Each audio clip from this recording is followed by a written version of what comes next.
Salut à tous, c'est Hugo Mouton. On se retrouve aujourd'hui pour une nouvelle vidéo, sur le Grand Prix d'Abu Dhabi 2021 sur le circuit de Yas Marina. Alors si je suis joyeux, c'est que c'est la dernière vidéo de la saison. Bon, il y aura le débrief de la saison dans une semaine comme d'habitude. J'essaie de vous faire des petites vidéos une semaine par une semaine. Alors désolé si des fois je vous sors pas la vidéo le dimanche, des fois je la sors le samedi parce que j'ai des trucs à faire le dimanche, et des fois je la sors le lundi parce que j'ai pas le temps de la faire le dimanche. Sinon je vous la sors le dimanche, mais voilà, c'est dans cette période de 3 jours entre samedi et lundi, vous avez une vidéo par semaine. C'est un rythme qui me plaît bien et que je vais essayer de continuer à tenir pour la prochaine saison, ce qui me permettra de faire peut-être plus de vidéos sur de l'actualité ou sur des grands prix rétro comme vous voulez. Mais ça me plaît bien de faire ça. Et parlons, voilà, après avoir parlé de ça, parlons surtout du Grand Prix duquel nous allons parler. C'est le dénouement de la plus belle saison de ma vie. J'ai commencé à F1 en 2018, alors j'en ai pas eu énormément des grosses saisons. Enfin, j'ai eu des belles saisons certes, mais pas des saisons aussi disputées que ça. Donc c'est pour moi pour l'instant la plus belle saison de ma vie en tant que fan de Formule 1. Et elle est folle, elle est totalement folle. Arriver à 0-0 à Abu Dhabi, c'est le vainqueur, en fait, celui qui terminera devant qui gagnera. Et je trouve ça génial, vraiment génial. Commençons tout de suite parce que la vidéo va être très longue, je pense. En FP1, le tracé a été modifié, donc Yas Marina se refait une beauté. C'est la chicane. Avant, il y avait une chicane suivie d'une épingle qui est devenue une épingle simple à la sortie du troisième virage, si je dis pas de bêtises. Donc ça donne un peu moins de complexité à ce circuit et ça donne un truc un peu plus joli parce que vraiment j'aimais pas la chicane. Ensuite l'épingle, c'est bien qu'il y ait qu'une épingle comme ça, selon moi, voilà, c'est comme ça que j'aime bien en tout cas. Et ça change le circuit et c'est toujours bien des petits ajustements comme ça sur ce circuit. On avait eu ça en Espagne, maintenant on a ça à Yas Marina. J'espère que la saison prochaine aussi il y aura des petits ajustements par rapport à certaines pistes qui pourraient être ajustées. Alors la boîte de vitesse de Esteban Ocon lâche durant la session. Il doit s'arrêter pour la réparer, donc il rate pas mal de temps de roulage. Alors on le sait, hein, le Yas Marina c'est un parking, il y a du béton partout, enfin, du bitume en l'occurrence, mais c'est un parking, il y a trop de dégagement, donc les pilotes en profitent énormément pour pousser au maximum et des fois dépasser les limites, et au lieu d'être punis, ils partent juste au large, ils perdent juste leur temps. Alors c'est pas génial, selon moi en tout cas, mais bon, ça permet à des pilotes de vraiment se donner à fond. Le seul truc qui pourrait me déranger, c'est que pendant la course, il y a certains pilotes qui coupent ces limites et donc qui les rendent pas et choses comme ça. Ça, ce serait un peu plus chiant selon moi. Leclerc nous emmène en caméra embarquée cette semaine. C'est lui qui, pour le dernier Grand Prix de la saison, va nous embarquer dans son casque. C'est un truc que j'aime beaucoup et que j'espère qu'il y aura l'an prochain, parce qu'on a vraiment l'impression de ressentir la vitesse que les pilotes se mangent à des moments. Et ben voilà, ça bouge et tout. Je trouve ça génial, je trouve ça super cool. Pour Williams, Jack Aitken prend part à la session de FP1, et les Alfa Romeo font leur dernier tour de piste à l'image de Kimi Räikkönen qui spin durant la session comme Sebastian Vettel. Verstappen est le plus rapide devant Bottas et Hamilton, tandis que Tsunoda est 5ème, très bon pour l'instant Tsunoda, mais bon, on va pas se le cacher, c'est surtout la lutte Verstappen-Hamilton qui va nous intéresser durant tout ce week-end. En FP2, Räikkönen tape la barrière de l'avant-dernier virage et détruit sa voiture, enfin surtout l'aileron arrière de sa voiture, et d'ailleurs même l'arrière-train de sa voiture, provoquant un drapeau rouge. Russell, Räikkönen, Giovinazzi et Bottas font leurs adieux à leurs teams respectifs, donc avec soit des couleurs spéciales sur leur livret faites par les équipes à l'image des Alfa Romeo, soit des casques spéciaux pour remercier leur équipe à l'image de Bottas et de Russell. Alors, c'est des moments un peu forts en émotion et ça fait plaisir de voir ça. De toute façon, ça fait toujours plaisir de voir du changement en F1. Mais voilà, c'est des petits moments qui rappellent une certaine nostalgie et c'est des petits moments qui me plaisent bien et qui plaisent bien aux fans dans tous les cas. Latifi spin et se mange un Tech Pro abîmant son aileron arrière durant cette session, et Ocon est très rapide. Il est P2 derrière un Hamilton P1 qui visiblement reprend du poil de la bête avant les qualifications. En FP3, Hamilton est encore le plus rapide devant Verstappen. Gasly et Tsunoda sont eux aussi très rapides. Les AlphaTauri sont très à l'aise sur ce circuit visiblement. Et arrêtons donc de parler de toutes ces séances futiles et inutiles. Place à la compétition. En Q1, un drapeau rouge est agité à cause d'un plot de de signalisation fauché par Mazepin que Norris récupère sous sa voiture au passage, mais qui n'abîme pas ce fond plat. Donc le plot est évacué au milieu de la piste, et bon, et au final on a un petit drapeau rouge pour dégager le plot et pour relancer la session, même pas 20 secondes ensuite après. Mais donc voilà, il y a un petit truc qui dérange en début de session. À la reprise, les Haas, les Williams et Kimi Raikkonen sont éliminés. Très triste pour la dernière qualification de Iceman. Et aussi pour Russell qui est une nouvelle fois battu en qualification pour son coéquipier. C'est peut-être parce que c'est la fin de chez Williams, hein, mais on a l'impression qu'il y a un peu moins d'implication de la part de Russell sur ces derniers Grands Prix. En Q2, à la fin de son tour de lancer, Verstappen bloque un peu ses pneus et détruit sa gomme de course. Donc il doit ressortir pour un nouveau tour où tous les pilotes se suivent. Donc il est assuré de toute façon de passer en Q2, enfin de passer en Q3, mais il n'est pas assuré d'avoir un train de gomme pas abîmé. Et donc il doit refaire un tour avec cette petite pression. Tour qu'il refait très bien, mais avec des pneus soft. Donc c'est-à-dire qu'il prend le pari de prendre des pneus soft plutôt que de prendre des pneus médium que Hamilton a pris lui par contre. Et il passe quand même en Q3. Donc les stratégies commencent directement en Q2. Les Red Bull, les deux Red Bull seront en soft, les deux Mercedes seront en médium. On espère que ça passera. Alors bien évidemment, on n'est pas bête. On sait que cette stratégie, c'est pour favoriser le départ de Verstappen pour les Red Bull et c'est pour favoriser la durée en course pour les Mercedes. On verra ce que ça donnera. Vettel, Giovinazzi, Stroll, Gasly et Alonso sortent en Q2. C'est une bonne place pour le Français qui est à la porte des points, étant donné qu'il est éliminé en 12e position et qui en plus aura le choix des pneus. Mais en même temps, on ne peut que nourrir un certain regret, étant donné qu'il faisait une très bonne, ils avaient fait des très bonnes sessions et personnellement je m'attendais à qu'il passe en Q3. En Q3 justement, la bataille pour la pole position débute avec un astucieux jeu d'équipe de Red Bull. Donc Perez offre son aspiration à Verstappen, donc il nique totalement son temps, mais il offre une aspiration de monstre à Verstappen qui prend la pole provisoire. Au second passage, Hamilton ne bat pas le temps de Verstappen, qui est donc en pole position pour le lendemain, et Norris est 3ème, Bottas 6ème, donc assez dommage pour Valtteri Bottas qui visiblement joue mal le jeu Mercedes. D'ailleurs Mercedes a visiblement mal joué le jeu d'équipe que Red Bull a parfaitement joué, étant donné que Verstappen est en pole grâce à Perez et que Perez est 4ème, donc devant Bottas, et avec possibilité d'aller faire chier Hamilton assez rapidement s'il passe le bouchon Norris assez rapidement. Je vais donc vous donner la grille de départ, la dernière grille de départ de cette saison 2021 de F1 que j'ai adoré passer avec vous. Mais on passera aux remerciements plus tard, hein, pas tout de suite. Verstappen est premier, Hamilton est 2ème, Norris est 3ème, Perez est 4ème, Sainz est 5ème, Bottas est 6ème, Leclerc est 7ème, Tsunoda est 8ème, Ocon est 9ème, Ricciardo est 10ème, Alonso est 11ème, Gasly est 12ème, Stroll est 13ème, Giovinazzi est 14ème, Vettel est 15ème, Latifi est 16ème, Russell est 17ème, Raikkonen est 18ème, Schumacher est 19ème et Mazepin est 20ème. Avant la course, on apprend que Mazepin a été testé positif au Covid-19 et donc il ne partira pas, il ne prendra pas place à la course et il ne sera pas d'ailleurs remplacé. Haas ne fera courir qu'une seule monoplace. Bon, en même temps, vu leur saison catastrophique, c'est pas si mal et je pense que ça leur fait même des petites économies. Mais bon.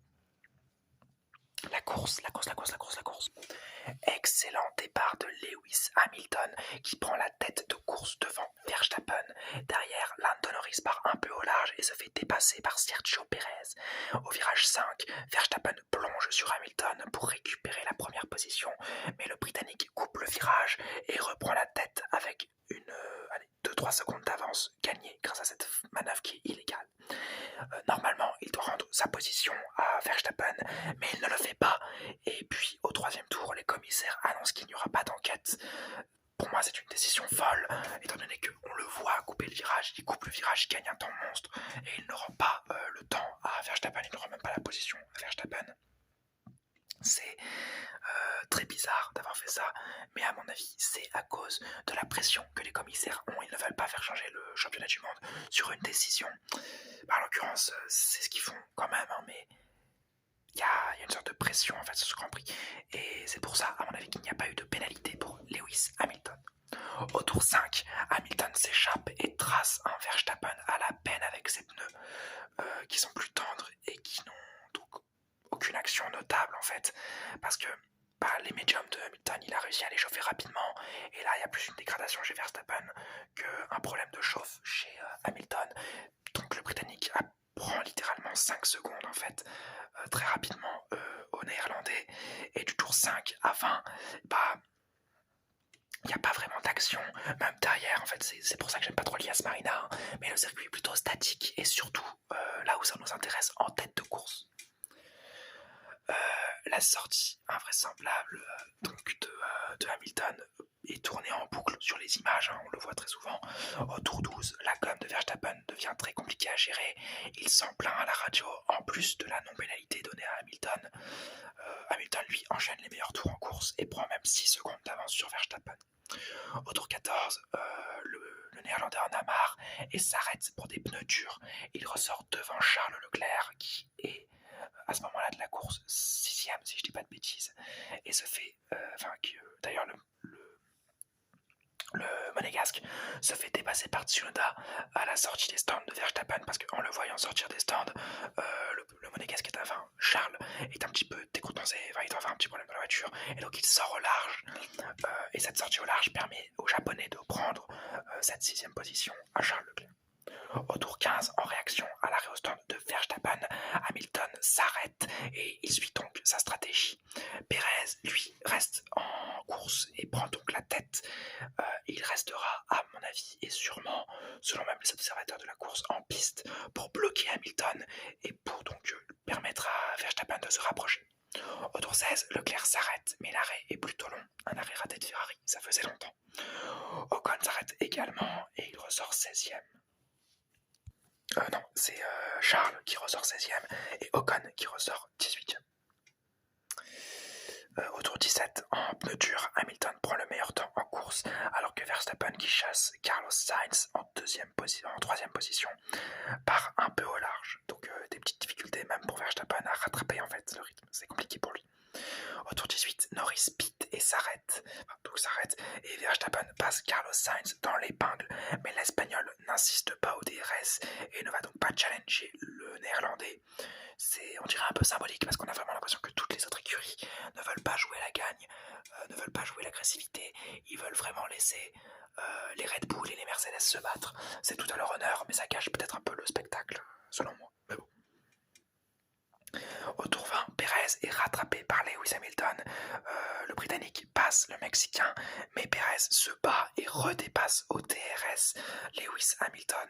Au tour 21, Perez passe la ligne en premier et retient toujours Hamilton, qui essaye de le dépasser, mais vers la fin de ce tour 21, c'est Hamilton qui passe Perez et qui arrive à l'effacer. D'ailleurs, le Mexicain ne s'arrête pas là, il s'efface également face à Verstappen pour le laisser passer. Ils étaient, je crois, à 15 secondes de différence. À la fin de toute cette manœuvre de 2 tours magnifique, d'une défense propre et chirurgicale de Perez, mais Verstappen et Hamilton sont à 1 seconde. Il a fait perdre à mon avis 14 secondes à Hamilton. Vraiment, c'est exceptionnel ce qu'a fait Perez. C'est un teamwork de malade et on en reparlera dans les enseignements, mais vraiment bravo. Au tour 22, le Mexicain rentre au stand avec des pneus totalement usés. Et au tour 23, Hamilton reprend du rythme et repart loin devant Verstappen. Le blocage de Perez n'aura finalement pas servi à grand chose. Au tour 24, un Tsunoda très très bon pit, tandis qu'on apprend au tour 26 que Toto Wolff s'est plaint à la direction de course de la défense, entre guillemets trop agressive, de Perez lors de la défense face à Hamilton. Bon, ça, on en reparlera aussi dans les enseignements, mais ça commence à sérieusement me casser les couilles à chaque Grand Prix d'avoir Horner ou Toto Wolff se plaindre comme 2 enfants à la radio toutes les 2 minutes. Tour 26 toujours, encore les freins de Raikkonen lâchent. Les freins de Raikkonen lâchent pour son tout dernier Grand Prix. Il percute un peu le mur et il rentre au stand pour peut-être réparer ça. Mais sur le chemin de la rentrée au stand, il en parle à ses mécaniciens. Les freins ne sont plus fiables. C'est fini. C'est la fin de la légende d'Iceman. Après 350 Grands Prix, il fait ses adieux à la F1.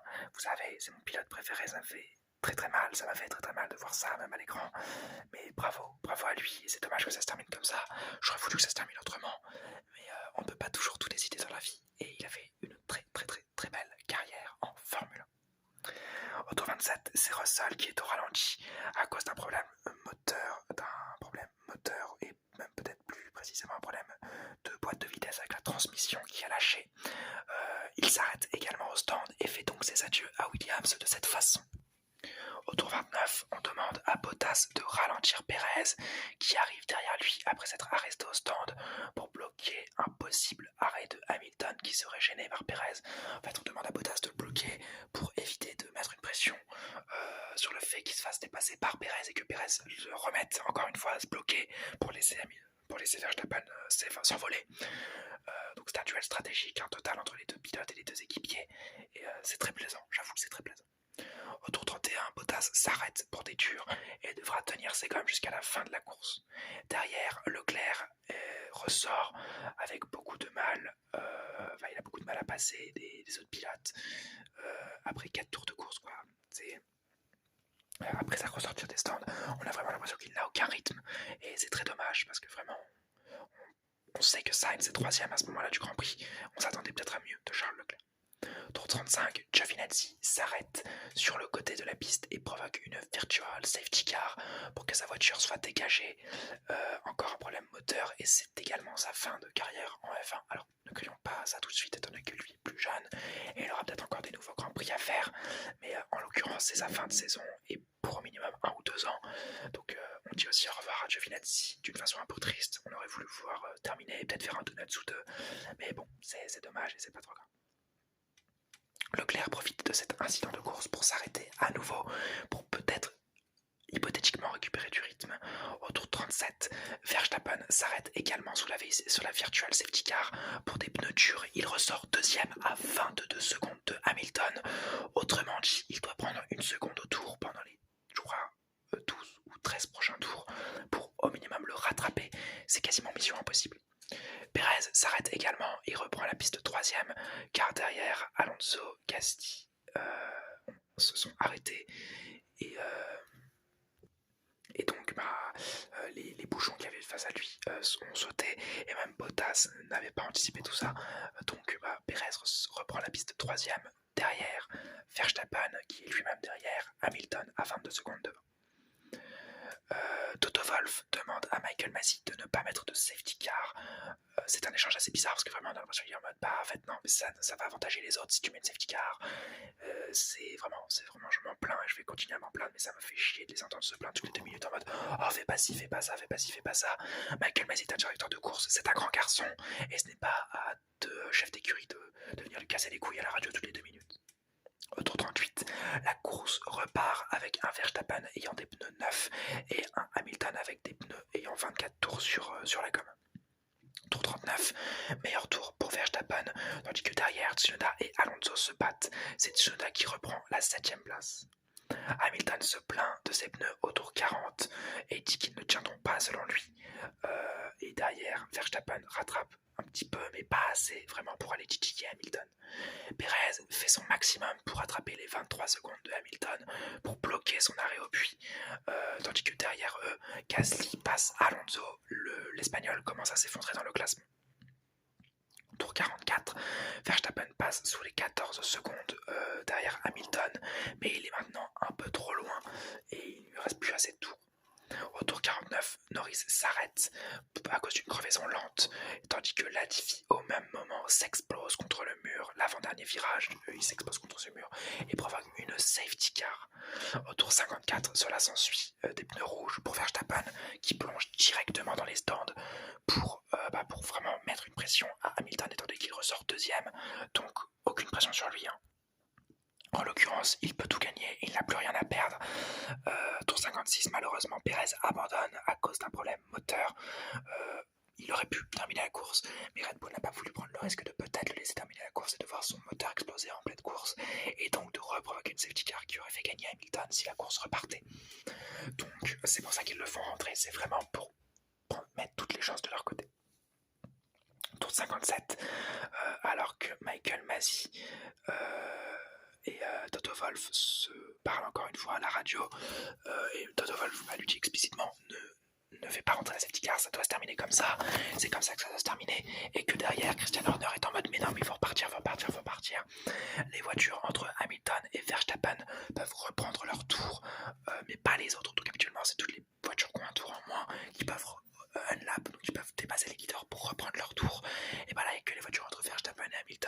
qui peuvent faire ça. C'est une mesure pour le spectacle et pour aussi la dangerosité, parce que s'il y a des voitures entre eux, il y aura des drapeaux bleus et tout, ce sera extrêmement chiant. Mais donc c'est une mesure aussi qu'on peut qualifier de spectaculaire selon moi, et qui laisse place au tour 57 à l'effacement de la safety car et laissant Hamilton et Verstappen au coude à coude dans le dernier tour. Verstappen a des pneus tout neufs et rouges, Hamilton a des pneus anciens et blancs, qui est donc à la reprise de la course flagrant. Verstappen passe au troisième virage sur le Britannique, derrière sur une phase de réaccélération, le Néerlandais zigzague légèrement, mais il réussit à résister à l'attaque de Hamilton. Verstappen part devant et franchit la ligne en première position. Il est champion du monde. Quel scénario dans le dernier virage, dans le dernier tour surtout.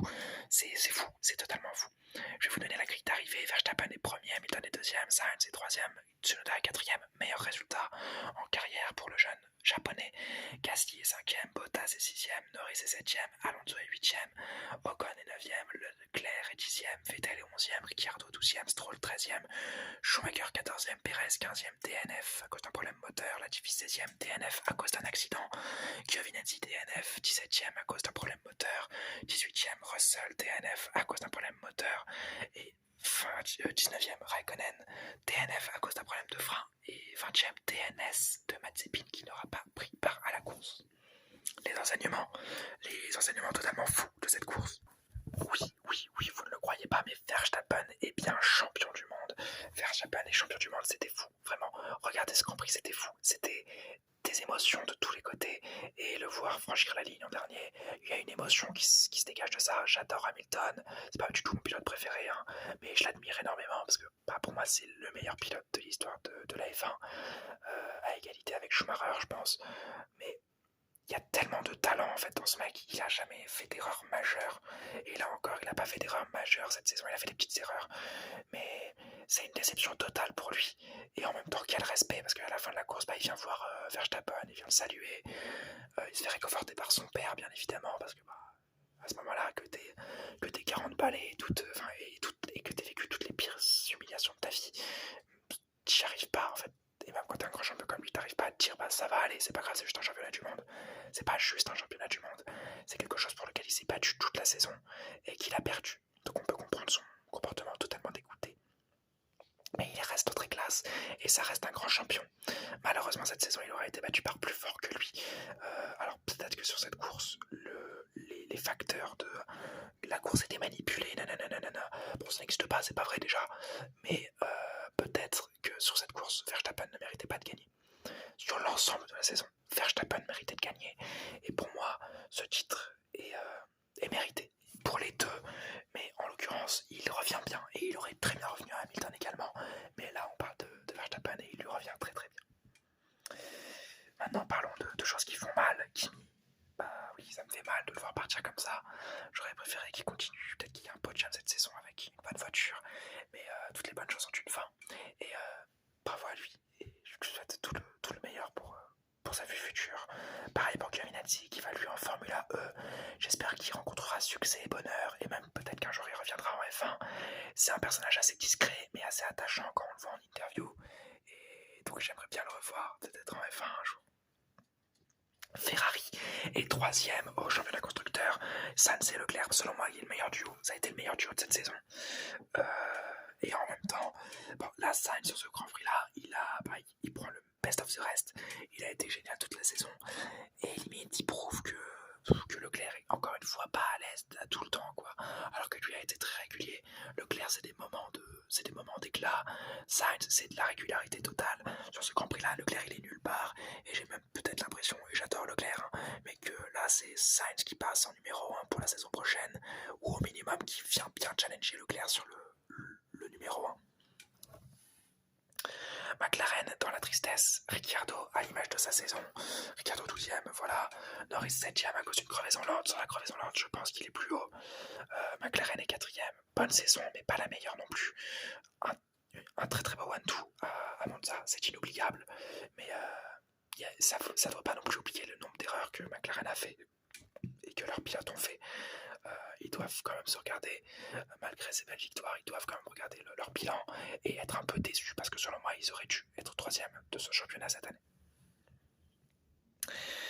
AlphaTauri, la deuxième force du plateau aujourd'hui. Bon, c'est un peu exagéré. Au final, c'est vrai, en plus, hein, c'est eux qui finissent avec le deuxième nombre de points de la journée. Non, derrière, voilà, la troisième force, donc troisième nombre de points de la journée. Mais quand même, ils ont été très très bons ce week-end. Dommage que j'ai pas eu plus de régularité de la part de Tsunoda cette saison. Sinon, ils auraient eu la 5e place constructeur aisément. Surtout que ce week-end-là, les Alpines n'étaient pas géniales. Mais voilà, ça a été très très plaisant de voir cette bataille AlphaTauri, Alpine. Ça a été très plaisant de voir Tsunoda, surtout pour son meilleur résultat là, de voir un Gasly en réussite et en régularité toute la saison. Et donc voilà, c'est un très très beau mot pour cette écurie que j'aime énormément. Williams, là, le mauvais départ de Russell le mauvais départ à deux extraits, quoi, parce que mauvais départ au début et mauvais départ, c'est une mauvaise façon de dire au revoir, d'avoir un accident, enfin pas un accident mais d'avoir un problème moteur. Il aurait voulu leur rendre ça avec un beau point, mais bon, il n'aura pas pu. Il aura quand même fait une saison magnifique à Williams. Latifi offre le titre à Verstappen, c'est une vérité. Sans cette safety car, Verstappen n'a sûrement pas le titre, mais c'est pas sa faute à Latifi. C'est un incident de course et je sais pas, j'ai cette petite impression que on a beau avoir un peu moins craché sur Latifi que Mazepin, parce que il était peut-être plus agréable.